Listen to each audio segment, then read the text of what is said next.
가족의 도움 없이 이 몸도 그리고 마음도 이렇게 미성숙한 청소년들이 임신하고 출산을 겪는다는 게 이게 보통 어려운 맞아. 일이 아닐 것 같은데 혹시 청소년 시기에 임신이 더 위험하거나 뭐 그렇진 않나요?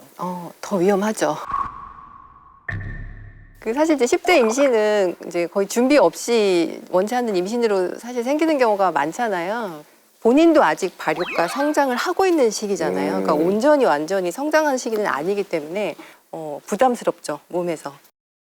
미성년자의 성관계는 어떻습니까? 괜찮은 걸까요? 저는 일단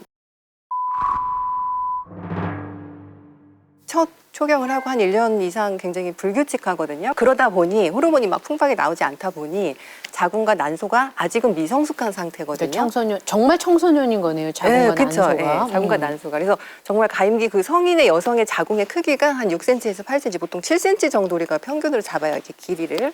근데 이제 청소년 자궁의 크기는 한 4cm 정도. 아, 그래요? 굉장히 작은 상태에서 이제 점점점 커가는 거거든요. 그러니까 아직은 정말 미성숙한 상태이기 때문에 각종 또 자궁에 관련된 질병들이라던가 이제 이런 것들이 그런 위험성도 높아질 수밖에 없습니다. 선생님, 자궁 질병이라 그러면 구체적으로 어떤 것들이 있나요? 여러 가지가 있는데 사실 가장 중요한 문제는 자궁경부암이거든요. 들어본 적 있어. 자궁이 자궁 체부가 있고 경부가 있는데 이 경부라고 하는 부위에 생기는 게 자궁경부암이거든요. 근데 이제 이 자궁경부암이 성접촉에 의해서 주로 왔다 갔다 하는 인유두종 바이러스라고 하는 그 바이러스 접촉 때문에 생겨요. 아, 그렇구나.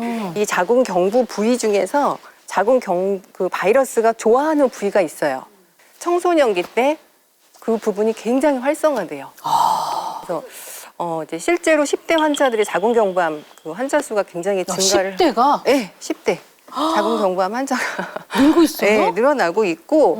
그 자궁경부암 백신 그거 사실 나라 정부 지원이 있어요. 그래서 여러분들 만 13세에서 17세 여성 청소년들이 무료로 접종을 받을 수 있어요. 3번 맞아야 되는데 사실 성관계하기 전에 이 주사를 맞는 게 가장 안전하다라는 얘기를 들었는데 맞습니까, 선생님? 나이가 사실 굉장히 중요해요. 예. 나이가 어릴수록 그 똑같은 접종을 해도 항체가 더 잘 만들어지기 때문에 이제 그래서 최대한 어린 나이에 접종을 하라고 얘기를 하는 거고.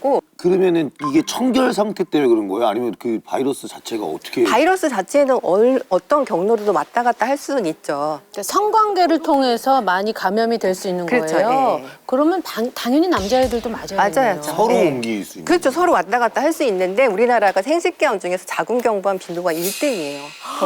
빈도가 너무 높다 보니까 이제 강조를 하다 보니까 자궁경부암 예방접종 이렇게 말을 하는 거지 실제로는 인유두종 바이러스 예방접종이거든요. 그러니까 우리나라는 몇 살부터 권장을 하고 있는 건가요? 만 9세부터 맞을 수 있어요. 그래서 남자, 여자 다 만 9세부터 접종하는 거를 추천을 해요.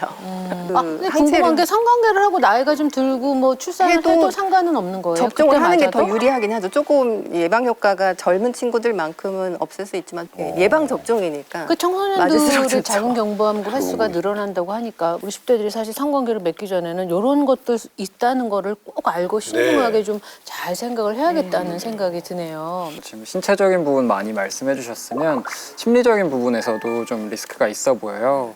사회적으로 좀 금지된 행동을 했다라는 자의식 죄책감이 작동해서 위축되기도 하고 주변에서 시선이 되게 따갑게 오기도 하고 게다가 성적인 자극 자체가 아시겠지만 좀 강렬한 축에 속하잖아요.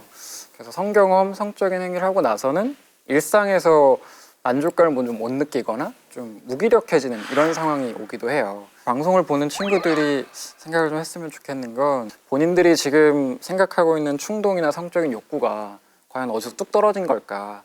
내가 보통 성표현물, 성착취물, 흔히 야동이라고 표현하는 것들 혹은 좀 야한 영화 등을 보고 뽀뽀가 아니라 키스를 좀 해볼까?